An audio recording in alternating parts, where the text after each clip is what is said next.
Today is March 27th, 2023. I want to talk about the ongoing military conflict in Ukraine. I want to start, as I usually do, by taking a look at the map. This is liveuamap.com. It is a pro-Ukrainian map. Keep that in mind when we look at what is happening along the line of contact. We need to keep an eye on this area, Zaporozhye. This is one of the areas where Ukraine has claimed it wants to launch its offensive, and they seek to reach the coast and cut Crimea off from the rest of Russia. Unfortunately, for that plan, there's the Crimean Bridge. There's also a major port here that Russia was using to supply Crimea before the bridge was completed. There are also ports and airports all across the peninsula that can be used to move people and goods of all kinds, including in support of a military operation.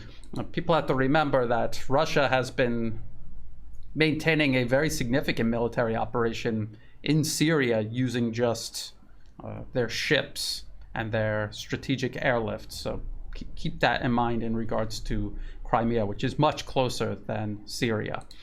Again, a lot of the most important fighting is taking place not only in Bakhmut, but now also Avdeevka. This city outside of Donetsk city, this is one of the areas where Ukraine has been shelling the civilian population of Donetsk city for the last 8 to 9 years. And as you can see, they face complete encirclement.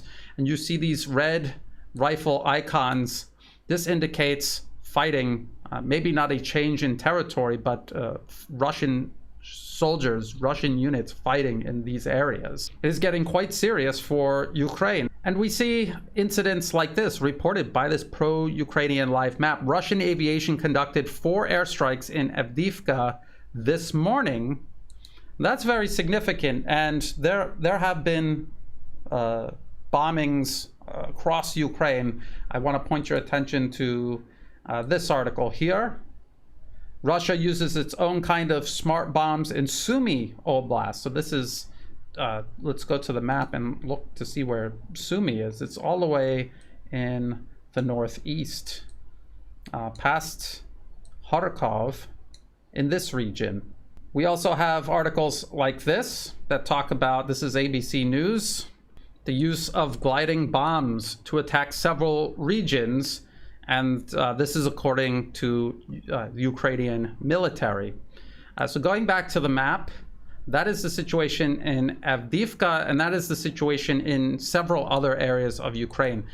This is very important because Russia being able to use its military aviation more freely over Ukraine is going to significantly tilt everything in favor of Russia, and will accelerate things significantly. A lot of what we see, this slow incremental approach by Russia, it is because it takes a long time to use their artillery and their rockets and their missile forces to weaken Ukrainian defenses and move in and take those defenses. It takes a very long time to do that if you're trying to conserve trained manpower and military equipment while eliminating large amounts of enemy manpower and equipment. That is what they've been doing. But the use of military aviation will accelerate this significantly because they can drop more munitions, which are more destructive in many more places than artillery, rockets, and missiles can reach, or cause more damage than artillery, rockets, and missiles can cause. The reason that Russia hasn't been using its military aviation is ironically because Ukraine had a large amount of Soviet-era air defense systems at their disposal, an integrated air defense system that severely limited what Russia was able to do, and they had to depend on drones and cruise missiles to do damage across the majority of Ukraine. Now, a lot of people have often asked me, why doesn't Russia interdict Western military supplies coming over the border from Poland? Why don't they interdict it there? If they could use their military aviation, they could. That's what they did in Syria to interdict supplies going to ISIS and Al-Qaeda from NATO territory. They could do that in Ukraine if they're able to degrade Ukrainian air defense systems enough.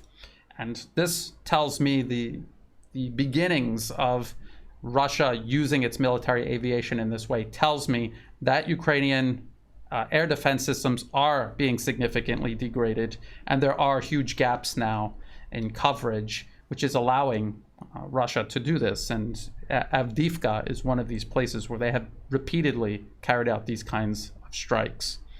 Let's look at Bakhmut. This is the other major fortified city that faces encirclement by Russian forces. Again, you can see the red rifle icons inside the city. Russian forces hold the eastern half of the city, divided by this waterway here, and now they're moving into the north and the south of the remainder of Bakhmut. And of course, we see heavy fighting in what looks like these salients, not only encircling Bakhmut, but extending toward Kramatorsk and Slavyansk. And we also see salients here reaching out towards Seversk, which is the last fortified city in this defense line that runs from Seversk through Bakhmut down to Avdeevka. Now, one thing I want to point out is speculation over Ukraine's upcoming offensive. We've talked a lot about Ukraine pushing toward the coast in Zaporozhye and Kherson, cutting the land bridge for Crimea. There's a lot of forces that are supposedly staging in the Donbas region outside of Bakhmut. There's speculation that that could be a counteroffensive to break the encirclement of Bakhmut. But it is also possible that this is just one of the areas where they are going to launch their main offensive that they have been preparing for. If we remember their fall offensive last year, that was aimed at Kharkov and also Kherson. They may attempt two or more separate offensives here. But something I want to point out, again, this New York Times article, Defenses Carved into the Earth, the link will be in the video description below, December 2022. And they talk about these extensive fortifications, layered fortifications that Russia has created. And if you scroll down, you'll notice that they're not only in the Kherson and Zaporozhye area, protecting Crimea, they're also in the Donbas region. So Russian forces have made extensive preparations months ago for a possible Ukrainian offensive, either in the south or in the east. They have really covered their bases. They've mobilized 350,000 reservists, at least 350,000, and we have not seen them committed, the bulk of those reservists committed anywhere along the line of contact yet. So what I expect Russia to do is to just wait for the offensive, weather it, and after they destroy essentially an army's worth of men and equipment, they will have all of these forces at their disposal to take the next step, whatever that may be.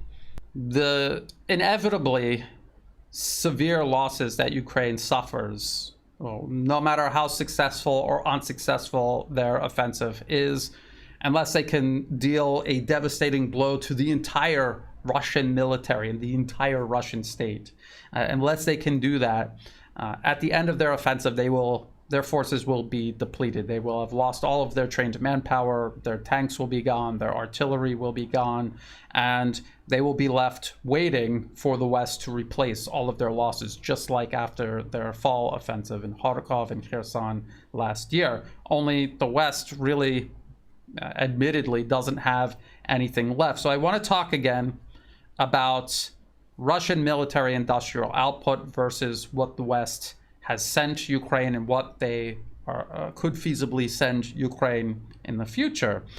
And let's just talk about tanks. So this is an article from CNN.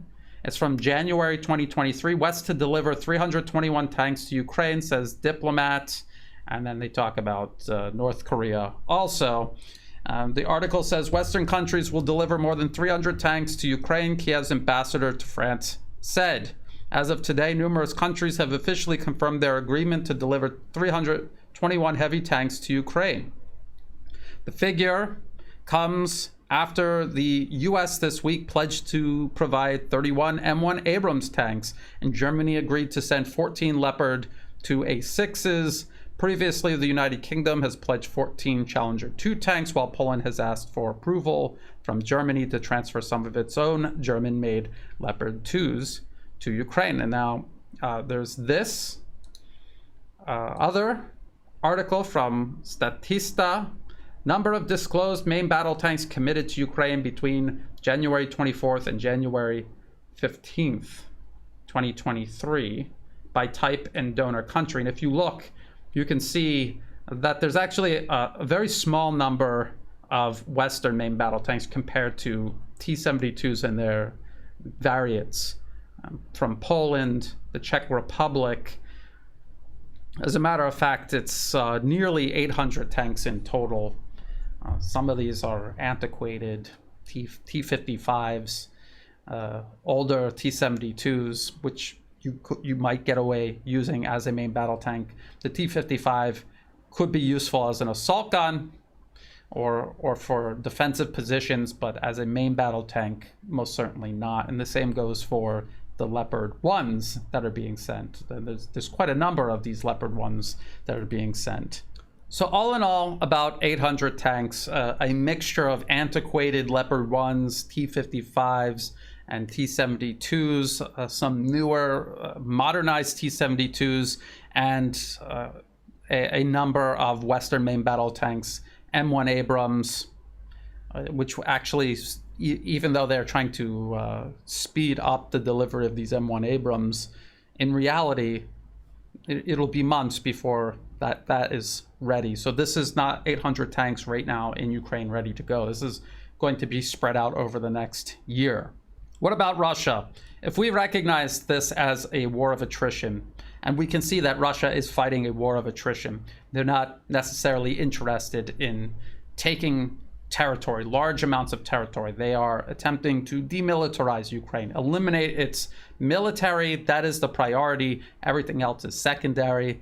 And when you're doing that, that means you're waging a war of attrition. What about Russia? How many tanks, how many new tanks do they have coming?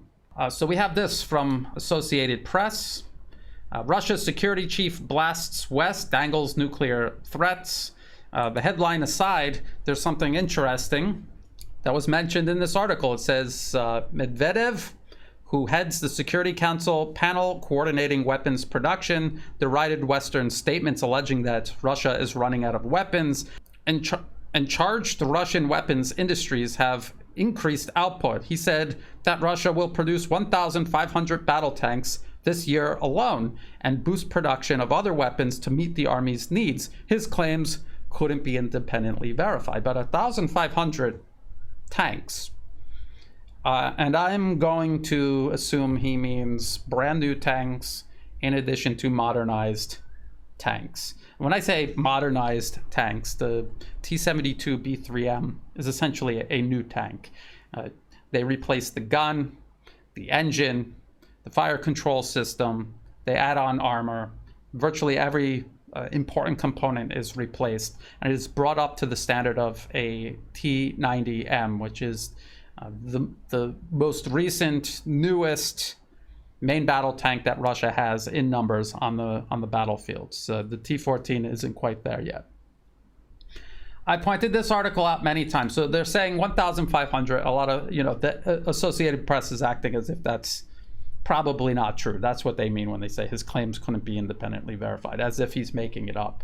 We have this article from November last year, Novoya Gazeta. This is extremely anti-Russian media funded by the US government. The title of the article is The Barren Barrels. And they're trying to make an argument that Russia cannot keep up in a war of attrition with the West. And the article says, our source working for one of the state corporations in Russia estimates that the current Uralvagonzavod's production capacity to be at 200 to 250 tanks a year. That's new tanks. And it also says that Russia is capable of modernizing up to 600 additional tanks, which gives you a total of 850 tanks. And these are going to be tanks that are of a type that Russian tank crews are familiar with, have years of experience operating. Maintenance crews have years and years of experience maintaining them, and a logistics network that has been built up over the course of the Russian Federation's entire history to sustain these tanks on the battlefield. This is in stark contrast to Ukraine's situation, where they're receiving not just a type of tank they have no experience operating, but a multitude of tanks that they have no experience operating. These tanks are entirely different from each other. They have different ammunition, and fuel requirements, and maintenance requirements, training requirements.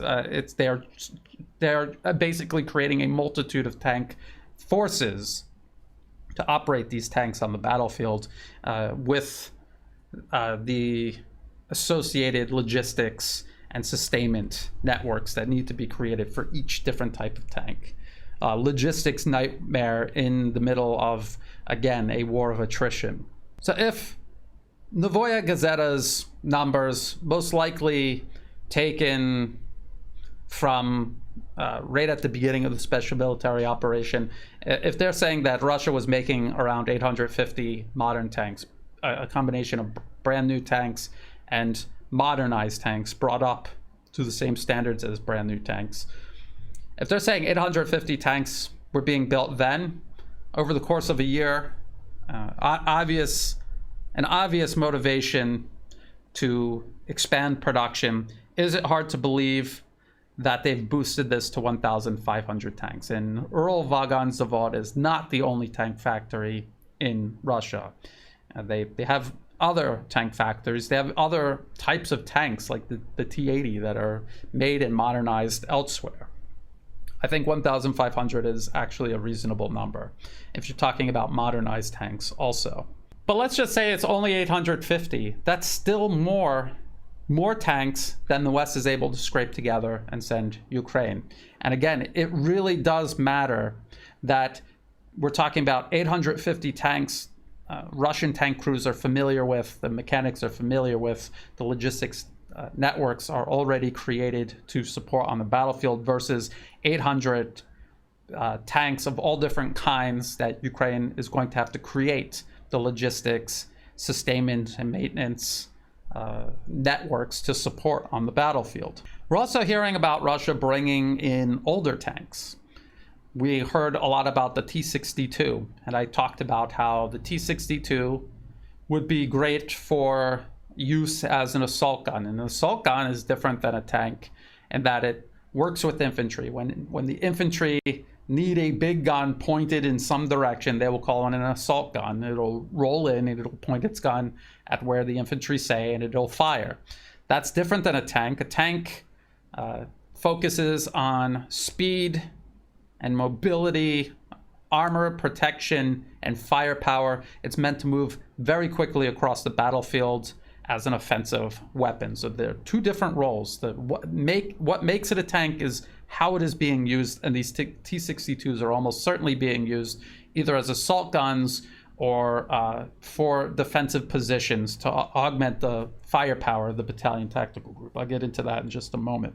Now we hear about Russia taking T-55 tanks out of storage and using them. And I just want to show you the disparity in the coverage.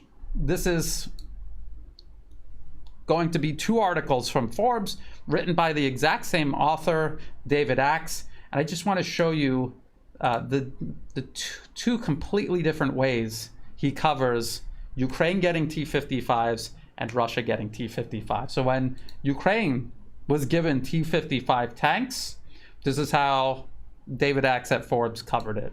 Super upgraded M55S tanks have arrived in Ukraine. It's all about how awesome the T-55S is and how it's going to make such a big difference, and it's really game changing for Ukraine. And then when rumors started going around about Russia rolling out T-55s, this is how he covered it. Russia's ancient T-55 tanks could double as artillery, but not very good artillery. And the problem with his article, when you go through it, is that he leaves no possibility at all that these tanks could have been modernized. The T-55 has been around for a very long time. It was the most produced tank in history. Something like 100,000 of them have been built, and all throughout history they have been used, upgraded, modified, and used all over. They're still being used, say, on the battlefield in Syria, for example. And Russia has modernized a large number of them over the years. And they get things like gun stabilization, laser range finders, ballistic computers. So all of the things you need to do to improve accuracy. Russia, most certainly, if they are taking T-55s out of storage and putting them on the battlefield, they're not bringing in a base model from 1950. They most certainly will have been upgraded over time, and that is what they're going to be using. Now, what are they going to be using the T-55 for? An assault gun? Possibly. It would be a great assault gun. All you need for an assault gun is for it to be armored. A T-55 or T-62 has plenty of armor against small arms fire if you're going up against infantry. And it needs to have a gun that's more powerful than anything the infantry would be able to carry around with them. And of course, mobility. And the T-55 and T-62 are perfectly suited to follow infantry on the battlefield. What else could it be used for? David Axe is talking about artillery. The gun on the T-55 actually has a very long range, I think something like 16 kilometers, which is much further than the main gun on, say, a T-90, which will hit targets up to 4 kilometers. Let me explain to you again how Ukraine has attempted in previous offensives to break through Russian defense lines, and how they most certainly will be trying to break through Russian defense lines again. When you understand how Ukraine is trying to break through Russian defenses and the whole process, you will understand why bringing in T-55s or welding naval guns on the top of MTLB armored vehicles, why, as ridiculous as it might seem, this additional firepower could actually make a huge difference trying to break a Ukrainian offensive. We have to go back to Kherson, because the fighting around Kherson, the Kherson offensive, is most likely going to be very similar to what Ukraine attempts again, wherever it is that they launch their offensive.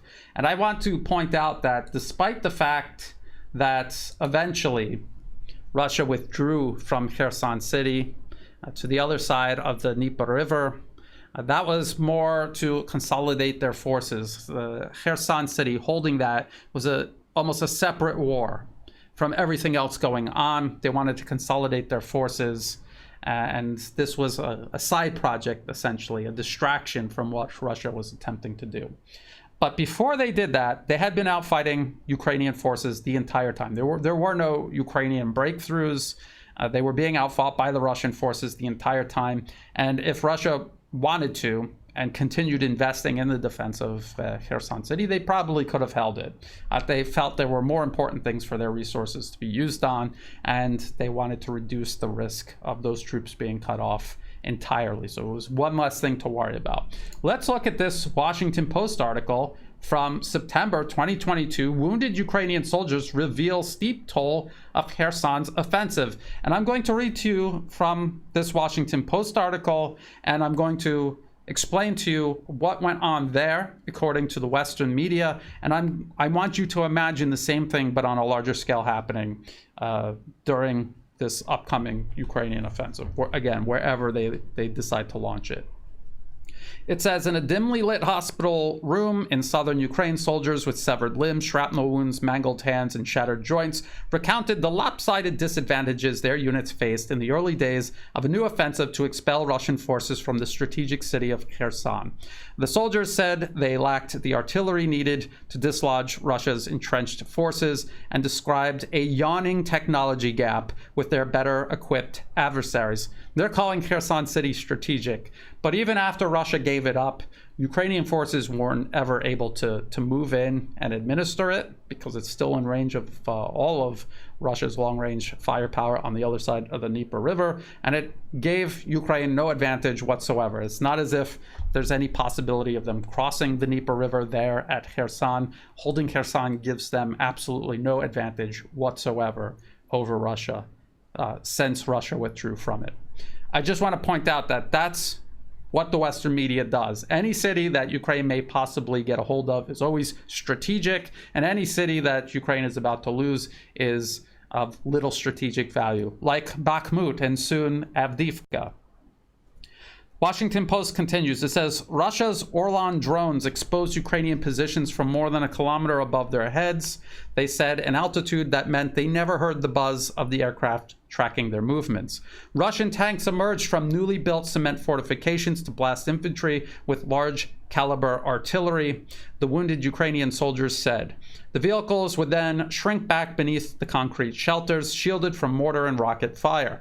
Counter-battery radar systems automatically detected and located Ukrainians who were targeting the Russians with projectiles, unleashing a barrage of artillery fire in response. Russian hacking tools hijacked the drones of Ukrainian operators who saw their aircraft drift away helplessly. Does that sound like Ukraine was out fighting Russia and would eventually break through? The answer is no, it didn't. And that is exactly what's going to happen with the upcoming Ukrainian offensive.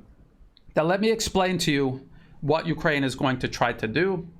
And it's not as if there's no possible chance of them breaking through. There is, but it all depends on them being able to overwhelm the firepower of Russian forces on the defensive.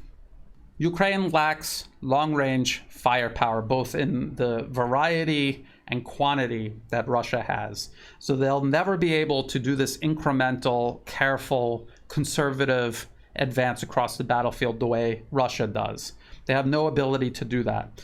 Their only chance of launching a successful offensive against Russia is to accumulate a huge number of troops and combat vehicles and rush at the same time across a wide section of the line of contact and hope that they can oversaturate Russian firepower, their ability to target and destroy Ukrainian units before they come in range of Russian positions and begin inflicting casualties on Russian forces. And those casualties have to be large enough to compel the commanders of these battalion tactical groups, which are between 600 and 800 men strong, and they have a huge amount of firepower. MLRS, multiple launch rocket systems, self-propelled artillery guns, main battle tanks, anti-tank guided missiles, a whole range of very heavy firepower,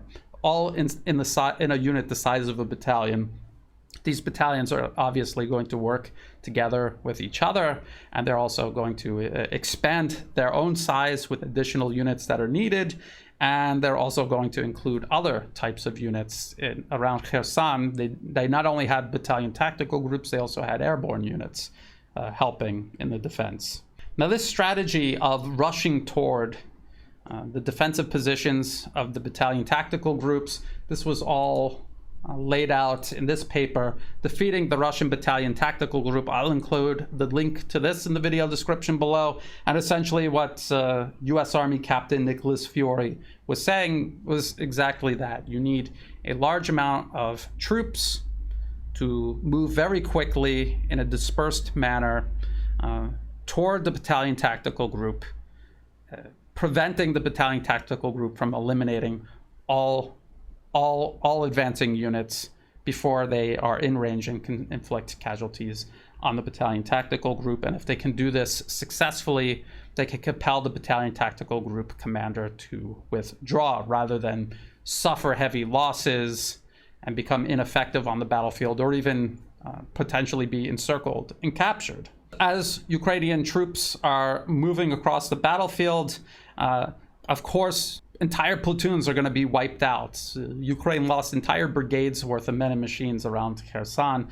They'll be wiped out, but a number of Ukrainian platoons will actually get in range and be able to inflict casualties on Russian forces. Now, bringing in these T-55s and even these MTLBs with naval guns welded to the top, this is going to bring in additional firepower. That last gap where Ukraine is finally coming within range of Russian forces, these are all just extra guns, additional firepower to completely saturate that zone with gunfire, tank shells, 25 millimeter naval gun rounds. It's basically a 25 millimeter machine gun.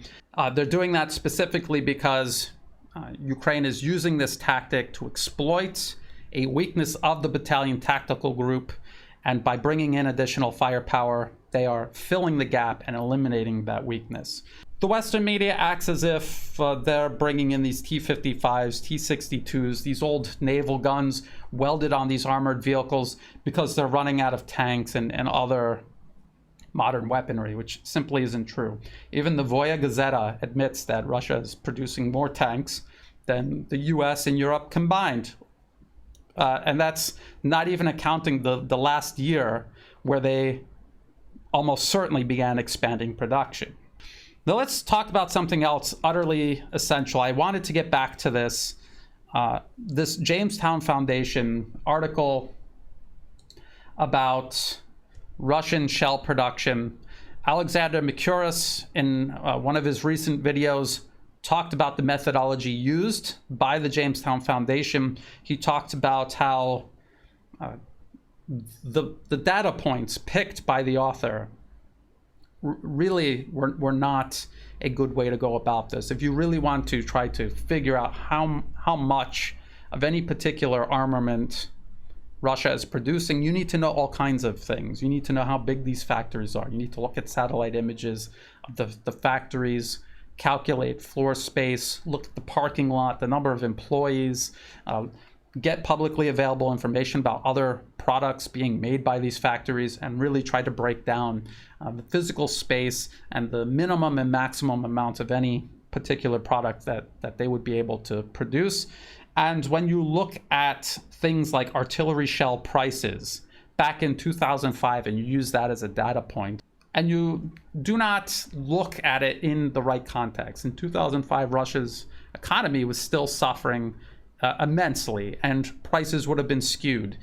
And they were making far fewer shells then than they are now. And as time goes by, you make more of something, inevitably the price of each individual item, the price will go down. None of this seems to be taken into account by the Jamestown Foundation in this article, which means looking at these numbers, they are almost certainly higher. And I want to show you the numbers here. The United States, when the special military operation began, was producing about 15,000 shells a month, which equals to about 180 shells a year. So that was in 2022. Look at 2015.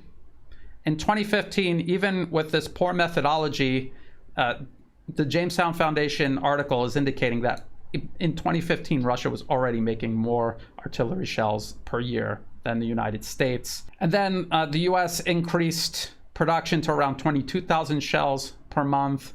By 2016, Russia was already producing more than that. As you can see, even with this poor methodology, the numbers indicate that Russia is making more shells than the United States. And you can see that each year, the number of shells produced was increasing, and the amount that they increased by was also increasing. And if the numbers of shells are almost certainly higher, we're talking millions of shells being produced by Russia by 2022. And if production is still expanding by this year and next year, it should be even higher still. And I talk about tank production and the way Russia is using its tanks especially its older tanks. And I talk about shell production because when Ukraine launches this offensive, they are going to suffer immense losses. No matter how successful their offensive might be, if they push all the way to the coast and they cut the land bridge to Crimea, the question then becomes what? What comes next? Because the West is unable to resupply them and replace all of those losses, while Russia will be able to. And not only that, as we've watched Russia do in Kharkov and also Kherson, if there is an instance where they feel they are going to suffer heavy casualties, or their units appear even the most remote possibility of being encircled, they will withdraw. Because it's not about holding territory, it's about demilitarizing Ukraine. It's about bringing them to this point now where the Western media itself is saying this is Ukraine's last chance because the West has nothing else to send them once this offensive is over. It is a war of attrition. It's not being broken down into different phases. It is a single war of attrition with an accumulative effect that is adding up every single day. And after the offensive, that will actually be Ukraine playing into Russia's strategy, giving up all of this equipment, all of this trained manpower by taking it out from behind defensive positions that Russia would have had to fight hard to get to, putting it on the battlefield there for the battalion tactical groups, and now augmented with all of this additional firepower to wipe them out, essentially. That's what we're looking at ahead of these offensives. I think nobody should make the mistake of underestimating Ukraine. I have no doubt that they are going to be throwing absolutely everything they have at Russian defense lines, either in Zaporozhye or maybe somewhere in the east. They may succeed in taking not just a little bit of territory, but a significant amount of territory. But at the end of the offensive, the problem still remains. If this is a war of attrition, you've taken this territory, you've expended all this manpower and equipment, how are you going to replace it? How are you going to sustain your military operations from that point onward? That is the question. So we'll keep a real close eye on this, what's happening on the battlefield, but also this bigger picture of military industrial output, which I think is actually going to be the determining factor for the final outcome of this conflict.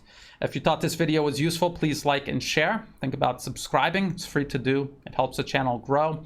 Check the video description below for other places you can find and follow my work, as well as everything that I referenced in this video. The links are all in the video description below, as are ways you can help support my work. I don't monetize my YouTube channel. I never will. If you see an ad pop up, feel free to block it or skip it because it's not doing me any good.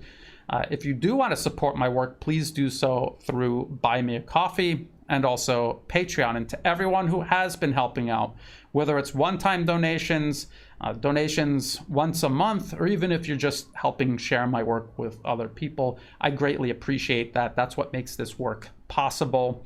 Thank you again, and as always, thank you for watching.